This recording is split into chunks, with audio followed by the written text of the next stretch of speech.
téléspectateur yu ITV ñu leen di nuyu di leen ziar am mbégte dellu si fi tey jii ñu am mbégte dalal Abdou Ndiaye nekk opérateur économique chargé de mission à la présidence de la République naka noonu Abdou Ndiaye moom mooy maire de la commune de Kër Maba Diakhou ñu fas yéene waxtaanee lépp lu jëm ci wàllum actualité politique naka noonu aussi ak limogeage bu Pape Amadou Sarr directeur général bu DER/FJ Abdou Ndiaye maa lay dalal jàmm ci plateau Kennu Askan Wi fii si ITV.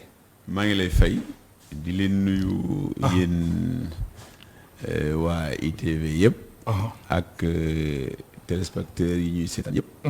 partout dans le monde entier sax laay wax. très bien di leen sant di leen gërëm di nuyu sénégalais yi ak sénégalaises yi yëpp.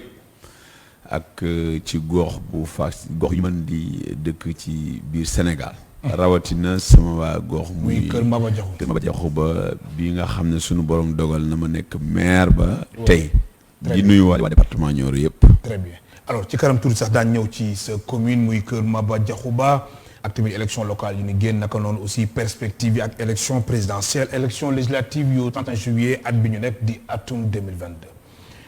alors Abdou Ndiaye yow chargé de mission nga ca présidence de la République d'abord Papa Amadou Sarr directeur général de la DER/FJ démb yaa ngi ree sax dañ ko limogé ginnaaw ay kàddu yi nga xamante ni génne na ko ci bis bu ñu jagleel jigéen ñi di journée internationale des droits des femmes alors ca commentaire bu njëkk lan la.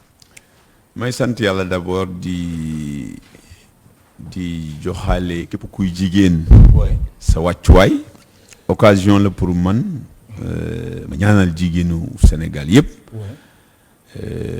ndax di ñaanal ñi fi nekk ak ñi jiitu sunu borom xare leen àjjana mais di ñaanal jigéeni àddina bi yëpp rawatina jigéenu Sénégal. sunu borom defal leen ay xéewal may leen ñoom ñëpp ay teraanga yu sax dakk comme ñoom ni koy faral di xeexee te ñun seeni góor aussi ñu leen ci dimbali ndax jigéen ñi ñooy sunu yaay ñooy sunu ay soxna.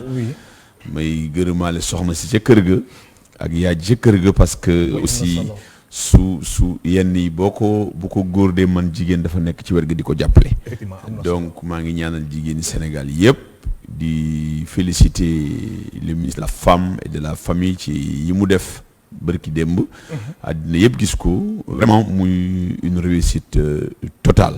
ca Grand Théâtre. ca Grand Théâtre. très bien alors Abdou Ndiaye yow opérateur économique nga chargé de mission ca présidence de la République naka noonu nga nekk maire de la commune de Maba Diakhou ba alors ca présidence de la République foofu sax laay tàmbalee dem njiitu réew mi président Macky Sall dafa jël dogal dàq Papa Amadou Sarr délégué général bu DER/FJ lan moo ci sa commentaire. xam nga ki nga xam ne bi mu koy fal tàgguwu la. dafa xool ki ko neex. heure bi mu ko neexee waxtu bi mu ko neexee mu fal ko. te tàggu ci kenn.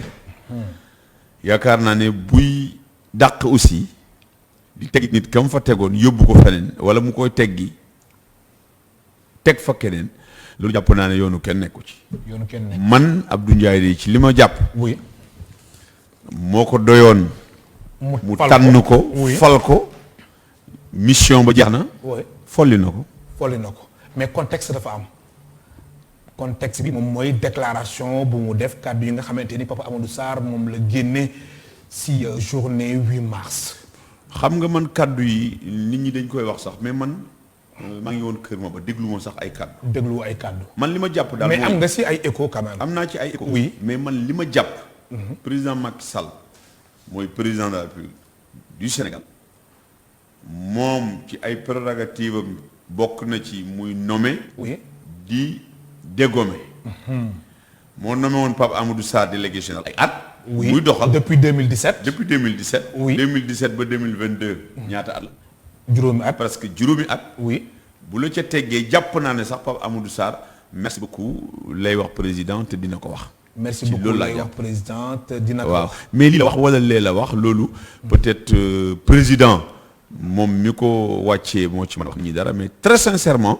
man li ma jàpp daal mooy président moo amoon ci nit kóoluteem fal ko moo dem ba mission mu jàpp ne jeex na mu folli ko. alors Papa wala Abdou Ndiaye loolu daf la bett wala lu ñu dàq Papa Amadou Sarr ak ñu ngi ko dàqee démb si àllarba gi mu tombé conseil des ministres. xam nga président nommé na nit. oui du ma bett.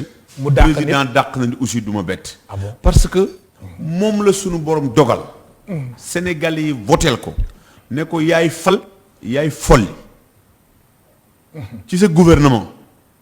muy ministre muy directeur muy PCA muy yeneen yi ci topp yëpp. maanaam daal moo amee prérogative moom moo amee prérogative nommé ak dégommé man damay jàpp à chaque fois ne su sentir ne kii mission bi laa ko war a dénk pour mu doxalal ma ko mu dénk ko su jàppee ne fii la war a jeexee mu dindiwe ko damay ñaanal keñ dindi rek sunu borom utale ko leneen loo xam ne moo gën ci lam nekk. très bien mais alors si ay sources yu sûres xam nga soo xoolee communiqué conseil des ministres limogeage Papa Amadou Sarr ne aussi après conseil des ministres le président Macky Sall jël benn décret dàq ko alors qu'est-ce qui s'est passé entre temps yow mi nga xamante ni chargé de mission nga nekk ca présidence de la République lu tax mbir mi xewul ci biir conseil des ministres ba conseil des ministres jeexee président Macky Sall génnewaat beneen décret pour leeral ni Papa Amadou Sarr jiiteetul léegi nekkatul délégué général bu DER/FJ. loolu day prouver waat rek ne.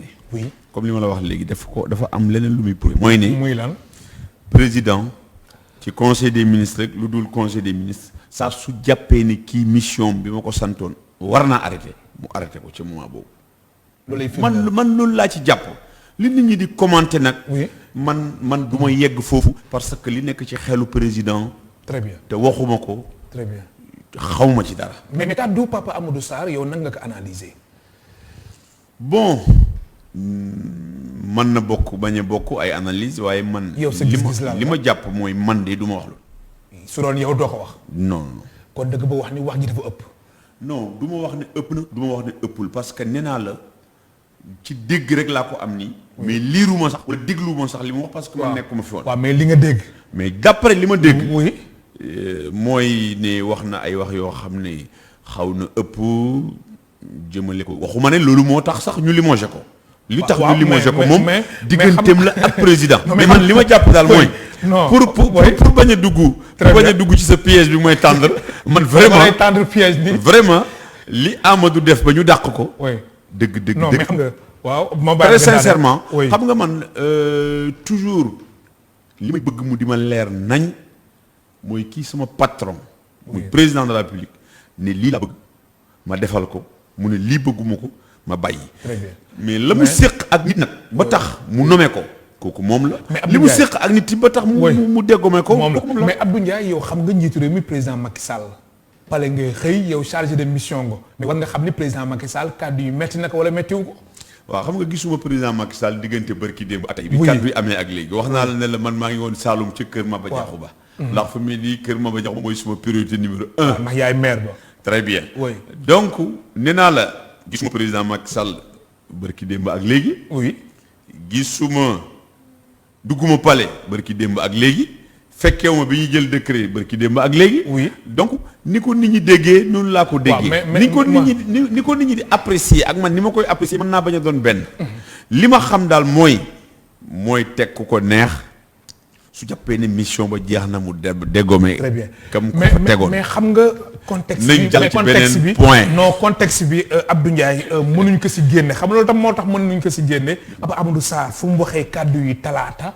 bërki démb bis bu ñu jagleel jigéen ñi. non mais Abdou Ndiaye lu mu wax xam nga ko lu Pape Amadou Sarr wax xam nga ko loolu jarul sax si ñëwaat mais président Macky Sall mën nañu wax ni contexte bi kàddu yi wax moo tax ñu limogé ko. très bien man xamuma lan moo tax ñu limogé ko waaye kàddu yi ma dégg. su fekkoon ne man la du ma ko wax. su loolu yow la doo ko wax. du ma ko wax xaw ma nag lan moo tax ñu limogé ko. waxuma ne kàddu yi moo tax mu limogé ko. mais kon limogeage bi mënuñ ko génne si contexte bi. non peut loolu yow sa commentaire la. mais man li ma jàpp mooy su fekkoon ne man maay joxe ay kàddu. di wax du ma wax loolu. parce que quand même réew mu nekk am na ay réalité. kon kàddu yi dafa ëpp. ku nekk mën na ko commentaire nu la neex waaye bu doon man la Abdou Ndiaye du ma àgg foofu. du àgg foofu sincèrement. très bien alors maa ngi fàttaliku si atum 2021 su ma jumulee benn daje bu amoon ca Grand Théâtre waa AMS di association des maires du Sénégal foofu aussi coow li bëri woon na ñu ni Pape Amadou Sarr dafa doon wax am ay apéristes yu ko doon yooxu foofu alors seen frère parti la coow bëri na ci wàllum moom nekkinam ci DER ak tamit moom engagement politique am ci APR lan ngay wax ci loolu. très sincèrement man li ma jàpp mooy 5 ans yi mu fi nekk yëpp. 2017 2022. mu ngi doon def liggéeyam na mu waree ndax président de la république ku nekk ak moom te defoo sa liggéey na mu waree doo am 5 ans ak moom. doo am 5 ans moom. non. waaw kon kay lii day confirmer li xew barki dem moo tax. limogé ko nee naa la. lu koy leer nee naa la li tax mu limogé ko. oui moom moo ko xam réellement. mais xam nga non xam nga da nga ni. man dama la jeexalal wax bi dama ne la. non dama ne la xam nga président de la république. mooy ku ko neex. mais xam nga da nga mooy ni déggoo ku ko neex. xam nga ne da nga ni su defoon liggéeyam normalement kon du fa def juróomi at mu def juróomi at mbir mi xew barki dem. président kon lii moo tax ñu dàq ko peut-être président jàpp na ne mission bi jeex na mais kuy waxati li ma jàpp kuy waxati moom di nga xam looy wax. très bien foofu laa jumoon loolu moo doon relance bi alors kon lii avertissement la ci képp ki nga xamante ni da ngay génn sa cadre rek di wax. j'ai bien dit. oui waxuma ni loolu moo tax ñu limogé ko. waaw mais lii avertissement la. mais nee naa. ak lu mën a tax ñu limogé ko man ci kàddu yi nga ma laaj.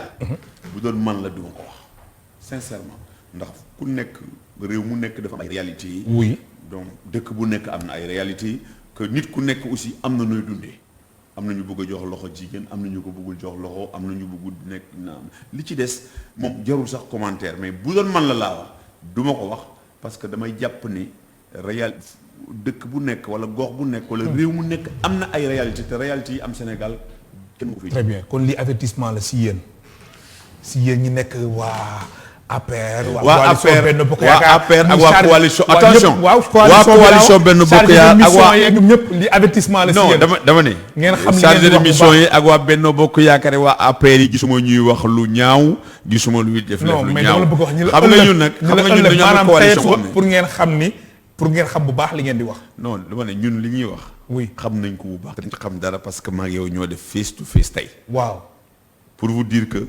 dama lay wax encore ne la waxuma la encore une fois ne la ay wax moo tax ñu limogé Pape Amadou Sarr mais boo ma laajee ci wax ji dama naan la su doon man duma ko wax. doo ko wax demal beneen point. mais léegi non moo xam nga ma dem beneen point ndax yow wax ji dafa mel ne bëggoo si sóobu. non bëgguma ci sóobu bëggoo si sóobu carrément. lu tax bëgguma ci sóobu parce que dafa am ku ko moom. maanaam président Macky Sall. moo ko moom mooy xool mais loolu xam nañ ko. xam nga waaw mais xam nga quand même yow mi nekk chargé de mission. très sincèrement oui. li tax ñu limogé ko fekk président waxu ko xaw ma ko. mais est-ce que président aussi dina fi génn naan non lii moo tax ma limogé ko. kon nañ ko mais mu am ay prérogatives. su falee kenn ak su dàqee kenn amul benn explication. kon ñu war a mën a jox. léegi kon nañ bàyyee président loolu kay ñoo xam ne moo ko moom ñu bàyyee ko ko. Pape Amadou Sarr tegoon nañ ko 5 ans. liggéey na pare na dem na nañ ñaan yàlla keneen kiy ñëw def lu raw li mu doon def. lépp jëm ci wàllum financement. lépp jëm ci wàllum financement ak emploi mais loolu dafa sooxe si réew mi. xam nga. matal yëpp à 100%. ak programme mu xëyu ndaw mi xam nga xam nga matal lépp à 100%. mënul nekk. waaye ku nekk xam na ne gouvernement bu président Macky Sall mu ngi def ay jéego ci emploi des jeunes. li nga gis ñu formé ko maa ngi ñëw li nga gis ñu formé ko. ñu gën di liggéey ci UCG. mosoo koo gis dans toutes les régions du Sénégal presque dans tous les départements. mais doyul am na sax ci ay communes. des milliers de personnes lañ jël. ay jeunes. góor comme jigéen. ñoom ñu ngi Kër Maba Diakhouba wala. non accès guñu mais danañu ñëw. mais lu ñuy xaar pour ñëw tamit. non xam nga comme nee nga ni ñoom ñu ngi tasaaroo si réew mi. tasaaroo yow mi nga xamante ne yow yaay maire bu Kër Maba Diakhouba. xam nga man maa ngi doog a ñëw. oui. à la tête de la municipalité de Kër Maba Diakhou. oui. may santaale sax liggéey bu lay xaar foofu de. may santaale sax sunu borom bu baax. oui. di sant waa Kër Maba Diakhou yëpp. xam nga Kër Maba dafa nekk dëkk bu historique. soo ne Maba Diakhou rek soo ne Kër Maba Diakhou rek sa xel day dem immédiatement ci Maba Diakhou ba. c'est clair. sa xel bu demee ci Maba Diakhou ba immédiatement. li ngay xalaat mooy ki bokk ci ñi gën a tasaare diine islam. ci Sénégal. parce que boo xoolee Porokhane mu nga Nioro. soo xoolee Taïba Niassène mu nga Nioro. soo xoolee feneen ak feneen mu nga Kaolack Tivaouane.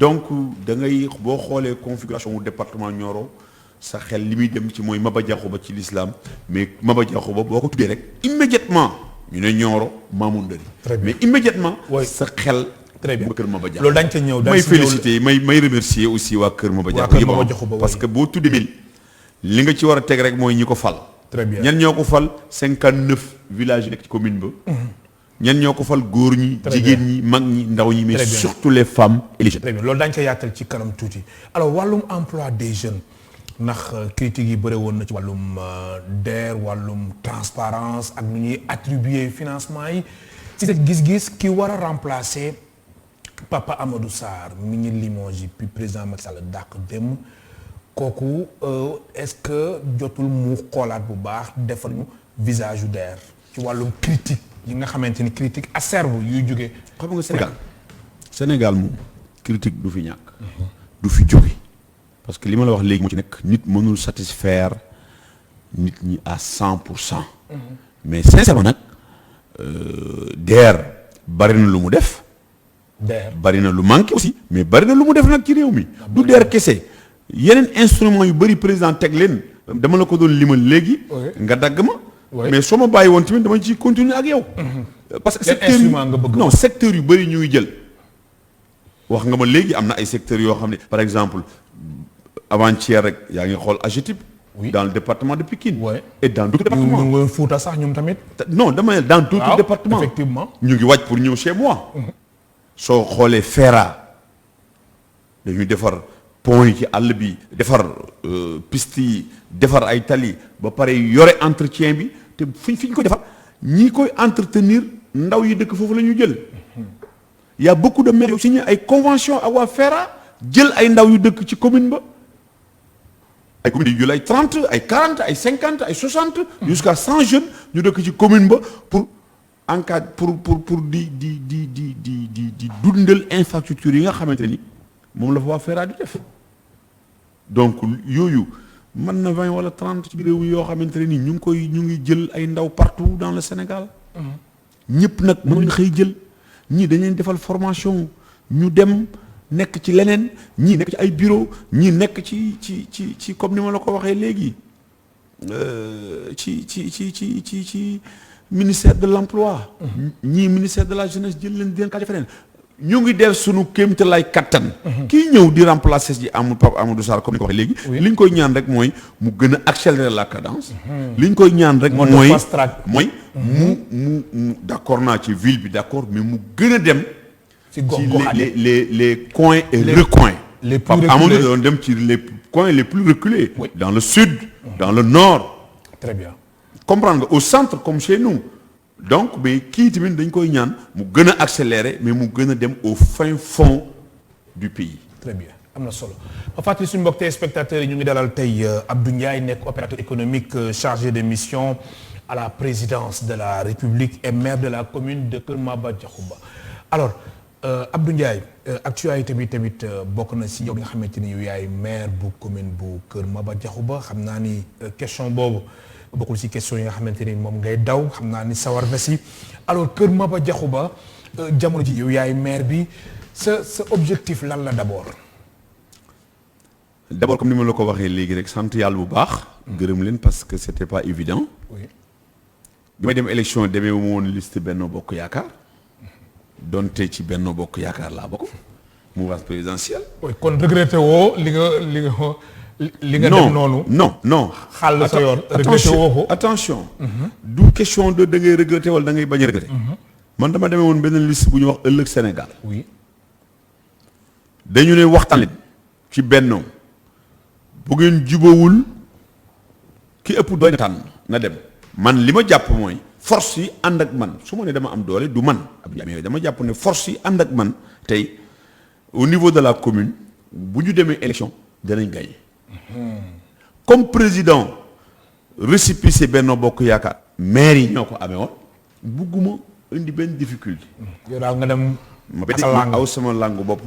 ànd ci ak ay nit ñoo xam ne en 2014 dañu amoon ay liste dem élection am ay pourcentage yu am doole ma ànd ci ak ñoom ànd ci ak ñoo xam ne ni sax ñii AFP lañ bokk ñii parti socialiste la ñu bokk ñii RP Rassemblement pour le peuple la ñu bokk parce que mën nañu wax Benno Bokk Yaakaar mais la majeure partie de Benno ñu ngi woon ànd ak ñun celui qui dirigeait la liste du Parti démocratique sénégalais en 2014 am 1000 et quelques voix il est venu avec moi. Je le salue au passage, c'est le premier adjoint au maire de la commune de Keur Maba Diakhouba, El Hadj Sada Diallo. En le saluant maa ngi nuyuwaale ces 3 adjoints yi topp ci gannaawam yëpp. le marabout Amad Niass et les 2 dames Adja Niang Thiam et Sokhna Diallo. donc soo dëkkee ci gox l'ensemble des étudiants ñi ci ëpp doole. ànd ak yow. bon la COJER bi nga xam ne moo tënk ndaw parti bi. ki ko jiite ak ñi mu àndal ànd ak yow.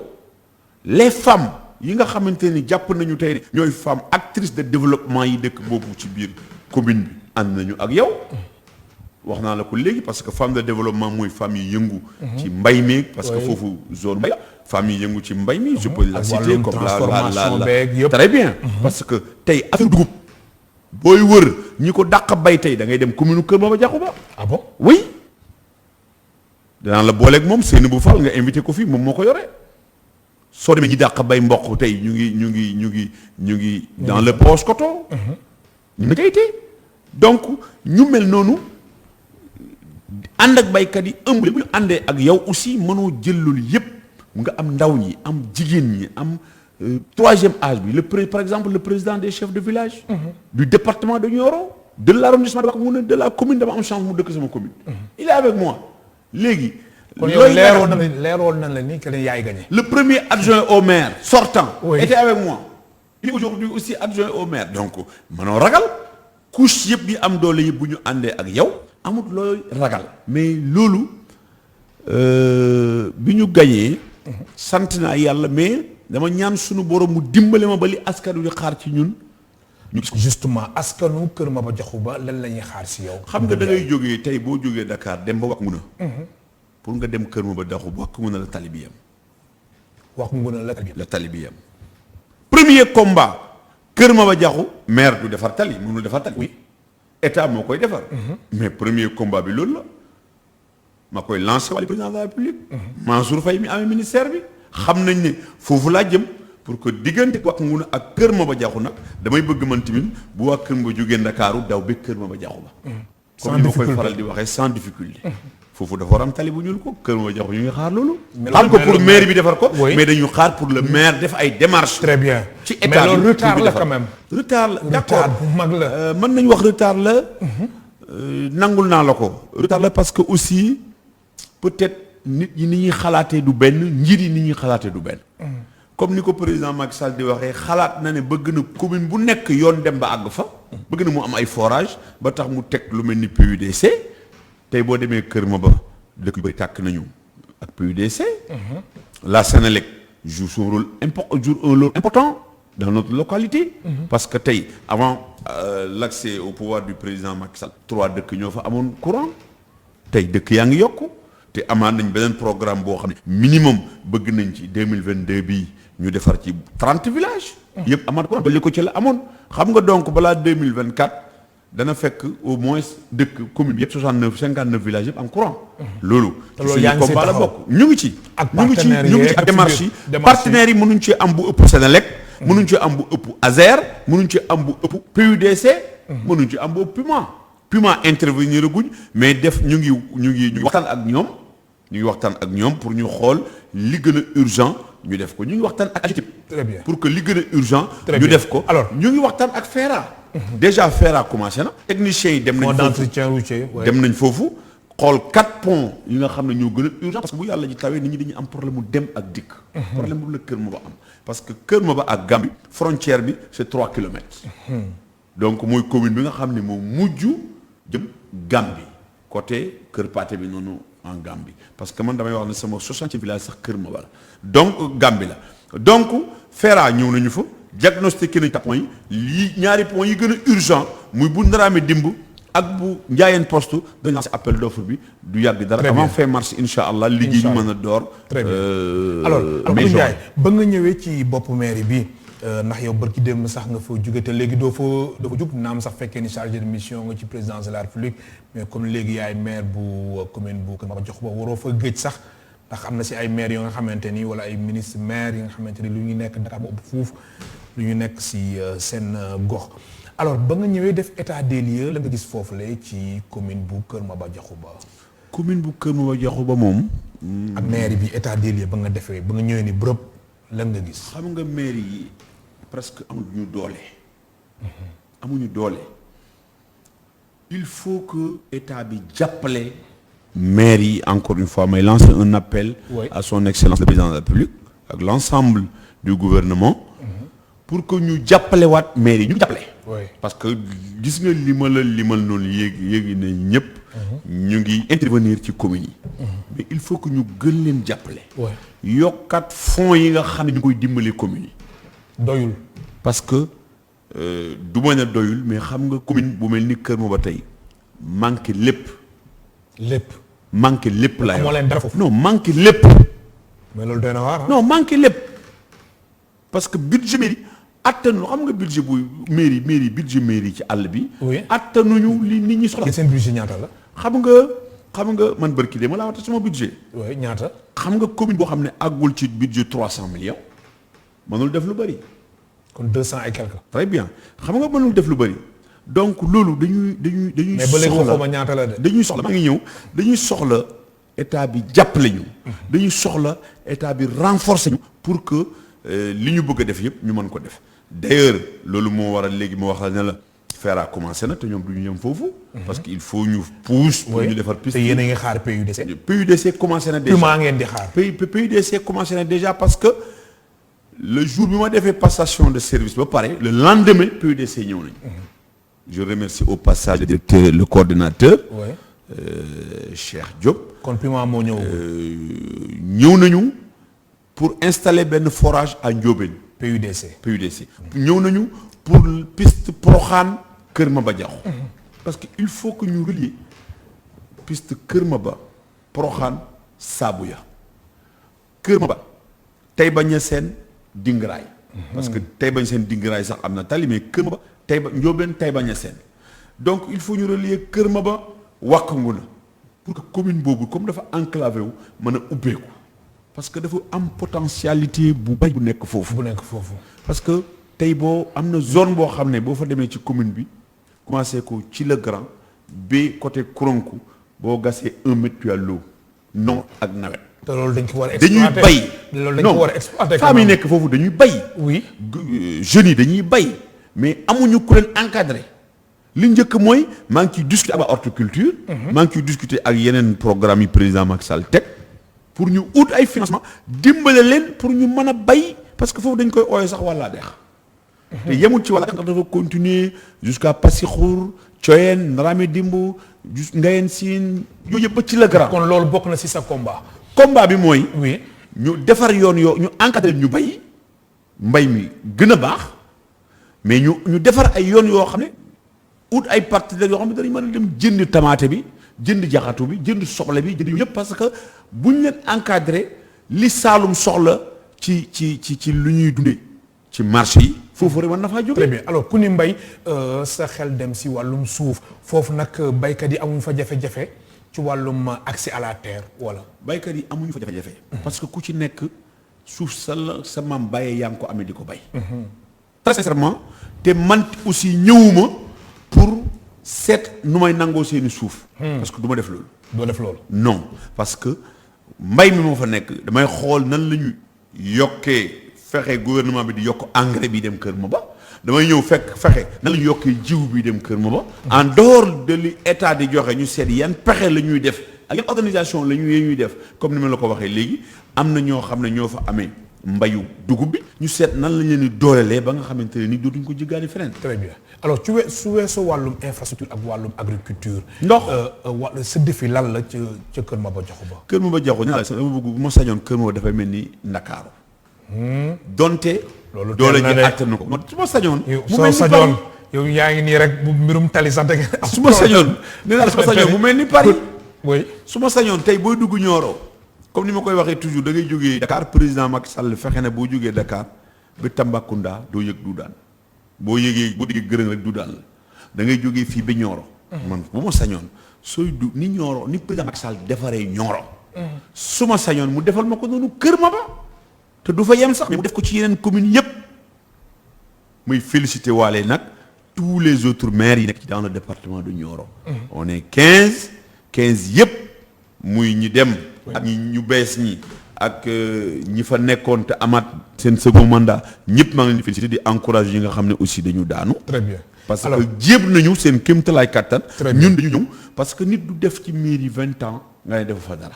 mais justement foofu laa doon jëm ndax laaj ma laajoon sànq tonto goomo ci wàllum état des lieux nee nga ma seen budget bëriwul ndax eggul 300 millions mais lan nga fa fekk ci wàllum état des lieux ci mairie ba. xam nga li ma fa fekk ak li ma fa fekkul amul solo. ah non am na solo kat. ah am na xam nga li am solo solo non am na solo de. xam nga lu am solo. la mu am solo. li am solo dama ko fekk ci 200 et quelques millions dama ko war a yóbbu ci milliards loolu moo am solo dama fekk yoon yi délabré wu damaa war a xeex ba nguur gi dimbali ñu yoon yi baax. dama fekk ndox bi manqué dama war a xeex pour ndox mi yëpp mat dama fekk dégg nga ko pont yi am ay problème dama war a fexe comme ni ko waa FERA commencé ñeen ak ñenn dëkk yëpp am ay pont dama war a fexe courant bi manqué ci village yu bari te ñu yelloo courant ndax dëkk yi dafa ci bari dëkk yoo xam ne dafay am ay gàmmu ay dëkku sëriñ la population bi dafa xaw a bari foofu. du am courant fexe courant bi mate foofu. benn xeex bi mooy fexe chef religieux yi gis seen bopp ci ne ñu ngi leen di jàppale ci seen i jàkk ak ci seen i juma ak ci seen i daara alquran. dañu war a jóg pour borom dëkk yi sentir ne comme ni ko président defaree sentir ne seen maire bi kat mu ngi xeex pour le bien-être de la population. càmm gi la même chose mbay mi la même chose. am na loo xam ne njàng mi. éducation bi surtout. parce que man xeex bi ma bëgg a def mooy xeex de telle sorte que waxuma xeexee kurfañ mooy xeex takk sama ndigg bëre ba abri provisoire du am kër commune Kër Maba Diakhou. kon abri provisoire yi bëri na fa. bëriwu fa noonu. mais dañuy ñaan. maanaam war na fa jógee war na fa jógee man sama xeex mooy élèves yi nekk dans de très bonnes conditions. sama xeex mooy lycée CM ya fa nekk. nekk dans de très bonnes conditions lycée ba la même chose. très bien encore santé bi parce que pour nit ñi jàngi. pour nit ñi dund dans la paix il faut que ñu am ay hôpitaux yu baax. te loolu am na ay postes de santé. y a 3 postes de santé. y a Kër Maba chef lieu y a Niassène y a ci le Grand. mais si wàllum jumtukaay wàllum matériel est-ce que poste de santé yooyu. matériel yooyu la ñuy ñaan état bi mu yokk ko. ñu def suñu kéemtalaay kattan. déjà je remercie au passage le ministre de la santé Abdoulaye Diouf Sarr. boo xam ne juste après les élections bind naa ko mu répondre ma dans l'immédiat yónnee ma ambulance boo xam ne amul dans la région de Kaolack Kër Maba rek moo ko fa am. mu yónnee leen ko. ñu jox ñu ko. très bien. AIDB le directeur général de l'AIDB monsieur Doudouka. oui. après bi ma ko sollicité immédiatement daf ne ma dès la semaine prochaine ma jox la ambulance nga yóbbu Kër Maba Diakhou Ba. donc muy 2 postes de santé yi mën a am ambulance. ñeseen bi su fekkente ne sax nguur gi joxuma ko man danaa ko jënd ci sama wërsëg yóbbu leen pour que ñetti postes de santé yi mën a am mais beneen bi may tabaxaat parce que damay bëgg at mu jot ma tabax poste de santé pour santé bi dox. jublu ci école bi pour njàng bi ak njàngale mi dox. am na solo. Abdou Ndiaye opérateur économique chargé de mission à la présidence de la République naka noonu mu nekk maire bu commune bu Kër Maba Diakhou Ba moo ne tey suñ gan si émission Kennu Askan Wi. alors ci wàllum éducation boobu dañ fay taxaw tuuti lu soxal wàllum taux de scolarisation bi ak résultats yi nga xamante ni ñi yeewoo Kër Maba Diakhou Ba xale yiy jàng ñu ngi koy am tolluwaay bi lan la. xam nga Kër Maba ay nit ñu su ma yeboo ne parents yu am jom ñoo fa nekk amuñu doole. mais dañuy xiir seen doom yi pour ñu jàngi ils se débrouillent nuit et jour di daan seen doole ñu ci bari sax bu ñu bëggee génn seen papa yi dañ leen dugal ci ay école privée donte foofu amagul privé boo demee Nioro kenn mënu fa waa Kër Maba Diakhou yi ci lycée yi nekk foofu avant Kër Maba di am lycée soo demee Kër Madiabel man fa laa jaar la même chose soo demee Kaolack la même chose bu ñëwee fii université amul étudiants yi dëkk commune Kër Maba dañu am jom boole xiif bi boole mar bi boole coono bi ñu nekkee mais nañ ko boole ak góorgóorlu ak am jom parce que man li ma jàpp défi bi gën a mag tey ci commune Kër Maba mooy on a beaucoup de jeunes cadres yoo xam ne dañ leen war a encadrer dimbale leen ba bu ëllëgee ñu mën a jël relève bi parce que man gëw ma ne damay politique maa fi nekk man rek maa fi war a nekk ba ilaa yow mi din beneen gune warta émerger donc ñi nekk ci suñu gannaaw président dama koy faral di wax toujours ci sama ay discours dama ne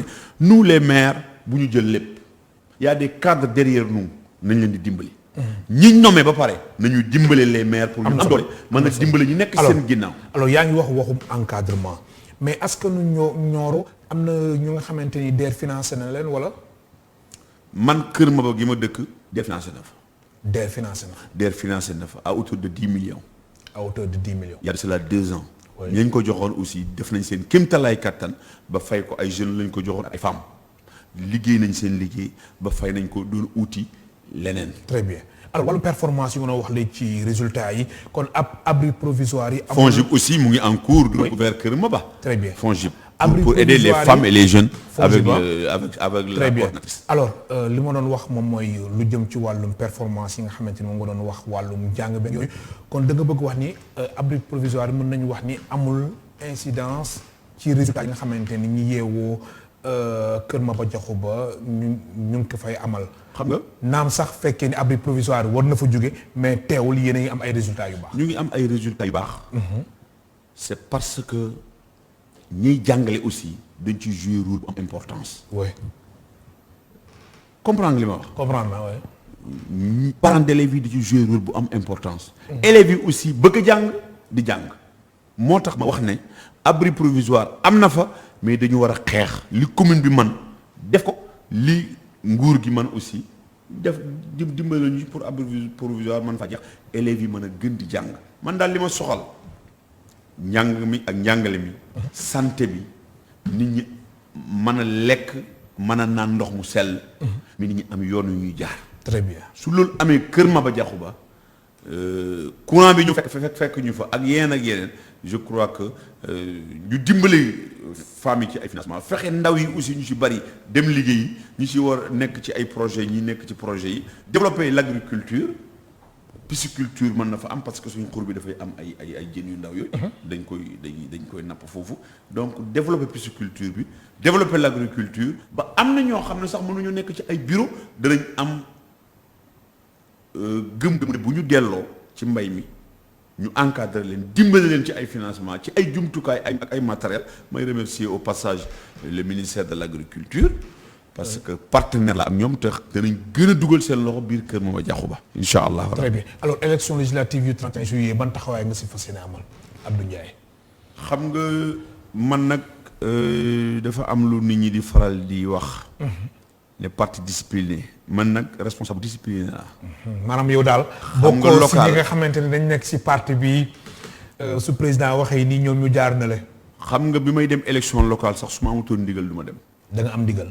dama am ndigal président taxaw na. ne am na ñoo xam ne sama ndigal lañ am. ba tudd Kolda. man ci laa bokk. kon ñu am ndigal yow ci nga bokk. ci laa bokk moo tax ma dem élection. kon élection législative. élection législative aussi. dañu bokk ci coalition Benno Bokk Yaakaar.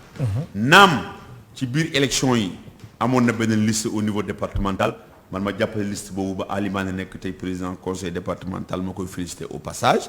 mais terewul njaboot gi yëpp day dajalewaat nekkat benn directeur yi ministre conseil yi dégg nga ko DG yi fa nekk ñëpp ak maire ak responsable politique yi jigéen góor mag ak ndaw. COJER ñi bokk COJER ak ñi bokk feneen ñëpp booloo nekk benn la main dans la main mais encore une fois ñu bàyyi xel ne yëf yi du mag ñi kese. nañu bàyyi xel la jeunesse de ce pays parce que président liggéeyam yëpp dafa focaliser fu mu nii ci ay infrastructures mais surtout infrastructure de jeunes yi dimbalewaat ndaw ñi pour ñu ami xëy maa ngi ñaan tous les responsables du département de Nioro. tous les élus di ko ñaan tous les nommés ñuy bàyyiwaat xel encore une fois ndaw ñi man leen dimbale jàppale leen pour que bu ëllëgee ñu bañ a am koo xamante ne nii relève dafay manqué foofu. parce que bu ñu leen encadré bu ëllëgee. am na ñeneen ñi duñ ñëw. man lay gërëm baax di la sant. maa ngi lay sant man mii. dafa am lu ma doon xaar nag te dégguma ko. muy tournée bi ma doon def nii ci affaire yu ñooñu di sosal président ci góor jigéen yeeg yooyu. oui. mais. dañu jàpp rek ne waaw mooy yéen chargé de mission. très bien nañu jàpp loolu mission boo xam ne la bu noble la. parce que ay nit su fekkee ne dañoo yor ay koppar yu bari yor ay ndaamaar yu rafet yor ay kër yu rafet te kenn xamul fu ñu ko jëlee. ñu toog a toog rek ne bon il faut ñu def publicité góor jigéen ñi dem dajaloo ne c'est des soi-disant imams c'est des soi-disant jàngalekatu arab te demuñ ci école amuñ jàkka amuñ juma. moo tax fan yi ngeen di yëglu. ñu yoree xaalis ñu jox leen ko ñu xam fi xaalis jóge ñu amee ay lobby góor jigéen jox leen xaalis ñu ñëw Sénégal pour publicité ko donc publicité ay kiiw góor jigéen moo tax ñu ne lànk ne président décision bi mu ci jël mooy góor jigéen du am Sénégal. du am Sénégal. moo tax ngeen comme du am Sénégal te du am Sénégal nag. ñoom ñu dem ci kër diine yi sos fa ay sos yoo xam ne kenn xamul lan la ñu demaat leeral lañ te fiñ ci jaar yépp macha allah seen xel yi gën naa ubbeeku te dal na ba xam nañ ne réew mi nguur gi ak ñi ko ŋànk nekkuñ ci mbiri góor jigéen. jërëjëf Abdou Ndiaye di la gërëm baax di la sant mu nekkoon Abdou Ndiaye nekk opérateur économique chargé de mission à la présidence de la République naka noonu moom mooy maire bu commune bu Kër Maba Diakhou Ba mu nekkoon tey suñ gan si émission Kennu Askan Wi mbokk téléspectateurs yéen tamit am seen fay ñu leen di gërëm baax di leen sant Iba Mar Sène moo nekkoon ci son bi Mass Moub nekkoon ci réalisation bi ci caméra yi Moussa Dia jaa ngeen jëf.